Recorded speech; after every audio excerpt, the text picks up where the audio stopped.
Bum bum bum bum bum bum bum bum bum bum bum bum. The Peter Dislike Show. Bum bum bum bum bum bum bum. So I'm at a Safeway. I'm looking for interesting silicone molds to pour a bismuth out of. Obviously, I remember last year they had really interesting designs for Halloween stuff, and I poured a lot of tombstones, if I remember correctly. So always looking forward to see new designs. And one thing I really love about, because I've been complaining so much about my art career as of late, I think it's time to make a video, a Peter like video about things that I like about it.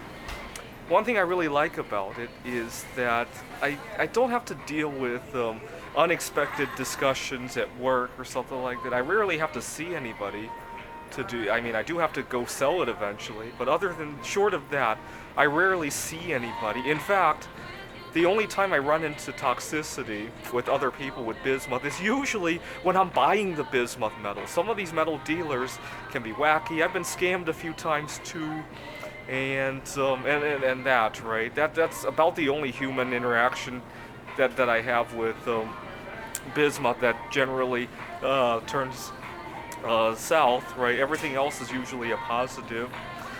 I was at a meeting at work. I was talking to one of my colleagues, one of the few colleagues that I actually related with, and even then, we were talking about scheduling and what I could cover and couldn't cover and stuff like that in terms of material. And as I'm discussing with him, I say something. I hate to bring up what it is because some of this stuff is a little bit personal between the two of us. I say something, he starts responding to it. He gets about 10 words into his response when he claimed that he didn't hear me and asked me to repeat.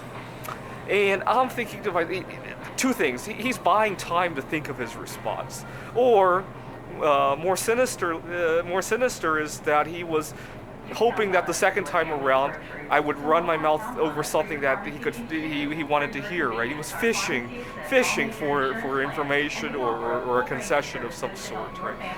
And that's the feeling I got. I mean, it's not the end of the world. I mean, we still had a mutually positive solution to that, but it just goes to show the dynamics of the workplace, right? Everybody for themselves kind of dynamics, right? I don't seem to feel that with my art project, except when I'm buying the raw bismuth.